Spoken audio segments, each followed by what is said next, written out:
There are no ideal conditions required in your life to wake up.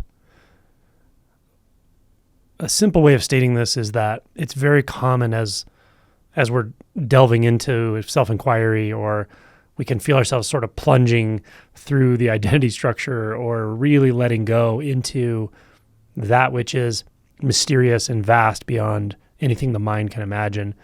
However you say that, or however that's experienced for you, you feel something letting go, or something perhaps merging into a kind of expanded reality, or something like that. But we often will have thoughts that say, and we may not fully examine these thoughts, so it's helpful to fully examine them, but we may have thoughts that say, well, my life's too much of a mess right now, this can't happen now, or my practice isn't strong enough right now, or I haven't developed a strong enough samadhi practice, or, I mean, literally anything. But the commonality among these beliefs is that things have to be a certain way for awakening to occur in my life.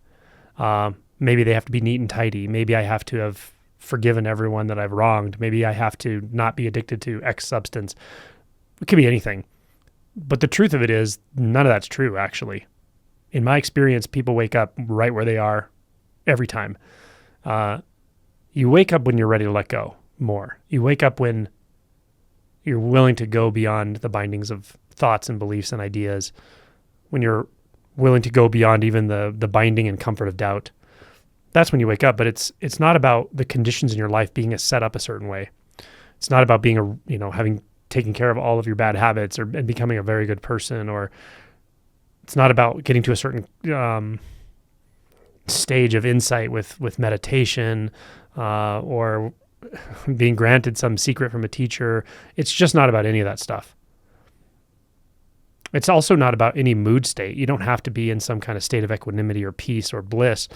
In fact, often it's the opposite. Often you're really at the depth of despair when the shift occurs. Not always, but often, or have very recently been in the depths of despair and helplessness, and you may have had a major tragedy recently, an instability. So your life may be actually unstable. It may be kind of upside down. It doesn't have to be. That also isn't always the case. People wake up in pretty mundane circumstances as well.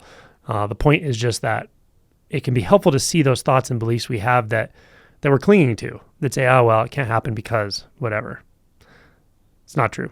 Or here's another one. It can't happen until my life looks like so-and-so's life, Angelo's life, Adyashanti's life, Josh's life, whoever. It doesn't matter. But maybe you've heard someone describe an awakening, and you're still trying to subtly compare what is being experienced right now to what they said, as if that's going to get you closer to awakening. It won't. You wake up right where you are.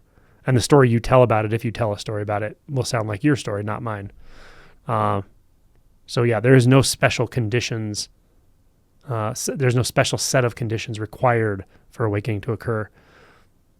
In one way of saying it, awakening occurs when it damn well pleases. Could be when your life's smooth and stable and nothing major is going on. It could be right after a major tragedy. It could be when you're in the throes of chaos. I don't necessarily prefer that, but you can't prevent it either. The reason I say that is if your life's already super chaotic, awakening can destabilize it even more to some degree. Yeah, but you can't really choose that. What I find though is the process is a benevolent process. It really is. There's a lot of adjustment. There's a lot of shadow work that'll come after awakening.